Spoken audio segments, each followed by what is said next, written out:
Alhamdulillahi Rabbil Alamin wa salatu wa salam ala Rasulillah wa ala alihi wa sahbihi ajma'in. Par la permission d'Allah Azza wa Jal et sa miséricorde, nous allons commencer la lecture du livre, de la traduction du livre de Cheikh Abd al-Razzaq al-Badr, comprendre les noms d'Allah. Donc, en s'appuyant sur cette traduction d'un livre paru à Al-Hadith édition. Donc, on va se contenter de lire le livre, Inch'Allah, et éventuellement, s'il y a des points qui sont un peu, on va dire, obscurs pour la compréhension de certains frères, on essaiera de les expliquer avec la permission d'Allah Azza wa Jal, en lui demandant qu'il nous accorde la fermeté et une intention sincère. Donc ce livre traite d'un sujet, comme on va le voir, extrêmement important. C'est le sujet de la compréhension des noms d'Allah Azza wa Jal. Et Allah Azza wa Jal est notre Créateur, notre Seigneur, celui que l'on adore en toute exclusivité. Donc il nous faut être sincère avant toute chose. Ce n'est pas des connaissances que l'on ramasse ici, c'est la connaissance d'Allah Azza wa Jal, afin de nous rapprocher d'Allah Azza wa Jal, de l'aimer, de le craindre et d'être le plus possible en état d'éveil quant au droit d'Allah subhanahu wa ta'ala sur ses serviteurs, à savoir l'adoration unique. Donc j'ai utilisé le terme être en état d'éveil, c'est-à-dire être en éveil constant sur ce point, que ça nous traverse l'esprit plus que traverser l'esprit, que ce soit ancré dans nos esprits à chaque instant, que notre présence ici-bas a pour seul but de adorer Allah Azza wa Jal, et pour l'adorer il faut le connaître. Et quel meilleur moyen que connaître Allah pour connaître Allah Azza wa Jal que de connaître ses noms et ses attributs, de comprendre ceci afin que nous l'aimions et le craignions de la meilleure manière, qu'Allah nous aide à cela. Donc il y a une préface, et donc le livre de Cheikh Abd al-Razzaq Ibn Abd al-Muhsin al-Abbad al-Badr a donc une préface qui a été effectuée par Abdullah ibn Abd al-Aziz ibn Aqil, qui est l'ex-président de la haute commission permanente de la magistrature, donc en Arabie Saoudite. Donc c'est une habitude chez les savants que de se faire, les hommes de science, ils font vérifier leurs livres par un savant plus grand et qui donne son avis sur le livre. Au début, c'est ainsi que beaucoup de savants font. Donc il dit: au nom d'Allah, le miséricordieux, le tout miséricordieux, dans la préface, il dit: la louange appartient à Allah seul. J'ai eu l'occasion de parcourir l'ouvrage intitulé Comprendre les noms divins, donc Asma'ullah, d'accord, car Allah a des noms, de l'éminent cheikh, le docteur Abd al-Razzaq ibn Abd al-Muhsin al-Badr. J'ai également écouté quelques-unes de ses leçons par le biais de la radio du Noble Coran en Arabie Saoudite.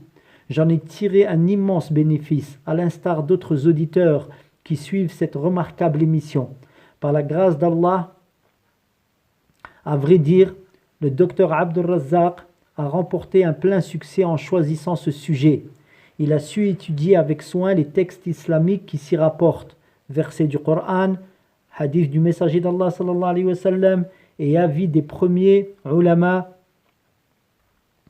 Cette recherche a contribué d'une part à promouvoir le dogme salafi, c'est-à-dire ici salafi, ceux qui se réclament des premiers qui les suivent, donc les premières générations de la Ummah, et d'autre part à affermir la foi dans le cœur de l'homme de ce type de science bénéfique. Il s'agit de la science des plus beaux noms d'Allah, des noms d'Allah Azza wa Jal, et de leur compréhension à la lumière du credo des pieux anciens, c'est-à-dire les pieux prédécesseurs, donc les Qui sont-ils? Les 3 premières générations. D'accord? Les compagnons, les suivants et ceux qui les ont, et la génération suivante. C'est eux que le prophète sallallahu alayhi wa sallam a décrit comme les meilleures générations. Avant cela, il a su mener à bien un autre ouvrage, à savoir le fiqh al-ad'iyah, wal-adhkar, c'est-à-dire l'explication des invocations et des formules de rappel. Donc, qu'il a publié en 1419 de l'Hégire chez Dar ibn Affan. Il y traite en profondeur un grand nombre de formules de rappel et d'invocations religieuses confirmées par la sunna authentique, indispensables à l'être humain. Celui-ci en a besoin le matin, les invocations le soir, la nuit, le jour, au moment de se mettre au lit et au réveil. Elles sont ses adjuvants dans ses affaires temporelles et religieuses. Ses adjuvants, ceux qu'il a besoin de prendre constamment. Évoquer Allah et l'invoquer, car elle l'aide à repousser les suggestions de shaitan, de Satan, en invoquant Allah, en évoquant Allah. Donc, l'érudit Abdelaziz ibn Baz a préfacé ce livre, c'est-à-dire le livre de Cheikh Abdel Razzaq qu'il avait sur les adhkar, qu'il a entouré d'hommages. Donc, ces 2 ouvrages, en parlant du livre sur les adhkar et le livre que nous allons commencer à lire par la permission d'Allah, sur les noms d'Allah, sont des mines de science relatives aux plus beaux noms d'Allah, ainsi qu'aux invocations et aux formules de rappel religieuses, consignées dans le Coran et la Sunna. Cette science renforce non seulement la foi dans le cœur, mais affermit également le credo des pieux prédécesseurs, des salafs, du suivi, et ceux qui les suivent, donc les salafiyin. Elle réfute par ailleurs les contradicteurs de tous bords. C'est en réalité l'un des aspects les plus importants auxquels le musulman devrait s'intéresser. La science est aussi vitale pour l'homme que la nourriture et la boisson. Il suffit de savoir que le sublime Coran s'attache à mentionner ces principes beaucoup plus que la nourriture, la boisson, le mariage et autres nécessités de la vie. Effectivement, dans le Coran, Allah Azza wa Jal parle beaucoup de foi. Il parle de s'accrocher à la foi, s'accrocher au câble d'Allah Azza wa Jal, suivre le prophète sallallahu alayhi wa sallam. Et le reste est important, bien sûr, puisqu'on est des êtres humains. Il a aussi légiféré dans les domaines de nos vies. Walakin le cœur et les actes du cœur, les actes du corps pour se rapprocher d'Allah Azza wa Jal. Allah Azza wa Jal, et dans le Coran, s'attache à mentionner ces principes, les noms d'Allah Azza wa Jal, et cela, la foi l'augmente par la connaissance des noms d'Allah. Plus on connaît Allah, plus on l'aime, plus on le craint, plus on veut se rapprocher de lui, plus on veut s'éloigner de sa désobéissance. Il dit, je conseille à mes frères et mes étudiants, voire je leur recommande d'y accorder une grande attention. C'est la meilleure des sciences utiles que l'humain puisse acquérir. Il parle de la science des noms d'Allah Azza wa Jal. Allah est le garant du succès. Et par là, il conclut sa préface. Donc, je répète que c'est Abdallah ibn Abdelaziz ibn Aqil. Et il a fait cette introduction en 1429 de l'Hégire. Nous passons maintenant à l'introduction de Cheikh Abdel Razzaq, de son livre sur la compréhension des noms d'Allah. Il dit: louange à Allah en toutes circonstances, détenteur des qualités de la grandeur et de la majesté. Il est l'unique qui existe par lui-même, le vivant, celui qui n'a besoin de personne, le grand, l'exalté. À lui appartiennent les plus beaux noms, les qualités éminentes, la gloire et la perfection. J'atteste qu'il n'y a aucun Dieu si ce n'est Allah. La ilaha illallah, pas de Dieu en dehors d'Allah. Seul et sans associé. Il est trop élevé pour avoir un associé, un égal ou un semblable. J'atteste que Mohammed est son serviteur, son envoyé, le modèle normatif des intentions, des paroles et des actes pour les serviteurs. Modèle normatif ici, c'est-à-dire que celui qui doit être suivi est l'exemple par excellence. Alaykoum salam. Qu'Allah prie sur lui le salut et étende sur lui ses bénédictions ainsi que sur ses compagnons et sa famille. Donc ici, il ouvre par la louange à Allah Azza wa Jal, ce que font tous les savants qui écrivent des livres ou qui donnent des discours. On commence par la louange d'Allah Azza wa Jal, et ici, il parle du fait qu'il porte les plus beaux noms Allah Azza wa Jal et qu'il est préservé de tout défaut. Ensuite, il prie sur le prophète sallallahu alayhi wa sallam et montre et appuie le fait qu'il doit être suivi dans tous nos actes. Regardez ce qu'il a fait, comment il l'a fait et le suivre. Il dit ensuite: voici un recueil bénéfique, voire utile, bénéfique par la grâce d'Allah. Donc je tiens à faire une remarque ici. Pour ma part, donc le livre que je suis en train de lire, je m'appuie sur ce livre, Inch'Allah, je le lis, mais je peux très bien, quand je vois pour ma part des tournures de phrases qui me semblent un petit peu, sinon complexes, mais qui me paraissent non adéquates, me permet de faire une petite modification.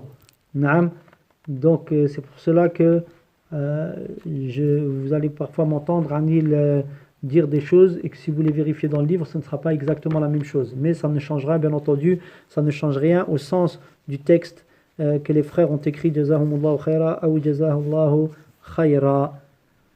Donc voici un recueil bénéfique par la grâce d'Allah dans le domaine de la plus distinguée et la plus précieuse des sciences, la compréhension des noms d'Allah. Il dit: Cheikh, j'y traite plus d'une centaine de noms d'Allah. Donc ici, c'est pas l'explication. Ça marque ici le fait que Allah n'a pas que 99 noms. Le hadith du prophète sallallahu alayhi wa sallam a un sens bien déterminé. Ça ne veut pas dire que les 99 noms d'Allah évoqués dans le hadith sont les seuls noms qu'il a. Il dit: mon explication est précédée d'introductions fondamentales afférentes à la compréhension de ce sublime chapitre. J'ai veillé à la présenter dans des termes clairs et un style simple, en prenant soin de mentionner les preuves tirées du livre d'Allah Tout-Puissant et de la sunna du noble prophète sallallahu alayhi wa sallam. Je me suis aussi appliqué à éclaircir autant que possible les aspects cultuels et les implications doctrinales. Aspects cultuels, c'est-à-dire d'adoration, et les implications doctrinales, c'est-à-dire de foi. C'est-à-dire les noms d'Allah Azza wa Jal, ça implique donc des adorations et ça implique une croyance. Car ils font partie de l'exigence de la foi dans les noms d'Allah. Il dit: j'ai exploité dans une large mesure les écrits des gens très versés dans la science, en particulier le cheikh de l'islam Ibn Taymiyyah, donc qui a vécu entre le 7e et le 8e siècle de l'Hégire. Son élève, l'érudit Ibn al-Qayyim, et le cheikh Abd al-Rahman al-Sa'di. Ici, note Cheikh Abd al-Rahman al-Sa'di, et lui, un savant contemporain. Qui était son élève le plus connu? Muhammad ibn Salih ibn Uthaymin. Donc c'était le professeur de Cheikh al-Uthaymin. Donc ces explications sont à l'origine des émissions que j'ai faites à la radio du Noble Coran. Donc Cheikh, il était à la radio et il faisait des émissions sur les noms d'Allah Azza wa Jal. Donc en Arabie Saoudite, qu'Allah la préserve, il y a en tout 82 leçons. Dans ce domaine, je ne suis ni un chevalier ni un fantassin. Ma condition est plutôt celle décrite par le poète. Donc ensuite, il donne, les frères traduit des vers de poésie. Il dit: je marche derrière la cohorte de l'élite éclopée. Donc l'élite est devant lui. Et lui, il est éclopé, blessé, espérant autre chose que ce que ma boiterie, le fait que je boite, m'a réservé. Si j'arrive à les rattraper après qu'ils m'aient distancé, ou qu'ils m'ont distancé, c'est que bien des gens sont par le Maître du ciel réconfortés si coupé d'eux, comprenons que je ne les ai pas rattrapés, je suis dans un endroit inhospitalier, abandonné, le boiteux ne commet alors point de péché. En arabe, ça donne bien entendu autre chose, mais le sens, il a marqué ici, sa toute modestie. Ça n'est pas de la fausse modestie, il est, Inch'Allah, sincère lorsqu'il dit ça. Donc il dit, je marche derrière la cohorte, enfin le poète dit, je marche derrière la cohorte de l'élite éclopée. Donc on imagine quelqu'un boitant derrière la cohorte qui sont en tête de ligne. Donc il dit, je demande à Allah le généreux, le munificent, le vivant, le seul, l'unique, celui qui existe par lui-même. Donc il nous faut commencer à méditer les noms là, qu'il donne. Il dit, je demande à Allah le généreux, le munificent, le vivant, qui ne meurt pas, le seul, personne avec lui, l'unique, celui qui existe par lui-même. Toute chose, elle existe par quelque chose d'autre, par une autre cause. Allah Azza wa Jal, il existe par lui-même. C'est lui-même qui fait vivre autre que lui. Celui qui n'a besoin de personne, le créateur des cieux et de la terre, plein de majesté et de munificence, qui a permis aux auditeurs d'en tirer profit, c'est-à-dire de ces assises, de faire en sorte que les lecteurs puissent bénéficier de cette anthologie, donc de cet ouvrage. Je le supplie de la mettre exclusivement au service de sa noble face. Ici, il marque ici son désir, pourquoi il a écrit ce livre, pour que le bien qu'il a rapporté ici ne soit qu'au service d'Allah Azza wa Jal. Ici, c'est un rappel de l'importance de l'intention, toujours l'intention. Celui qui œuvre, on peut voir des gens, et même des gens, on les voit, ils lisent le Coran, ils enseignent, ils enseignent à des gens, à beaucoup de gens, pourtant ils rentreront en enfer. Pourquoi? Je pose la question, pourquoi? L'intention. C'est-à-dire que dans leur cœur, ce n'était pas pour plaire à Allah qu'ils faisaient ça. C'était pour que les gens ils les félicitent, par exemple. Ou l'autre il dit, je vais le faire, c'est pour faire plaisir à mes parents. Je vais aller au jama' pour faire plaisir à mon père ou à ma mère. Ou je vais faire ça, c'est pour que le frère qui est avec moi, je monte dans son estime. Parce que j'ai quelque chose à gratter chez lui. Tout ça, c'est du vent.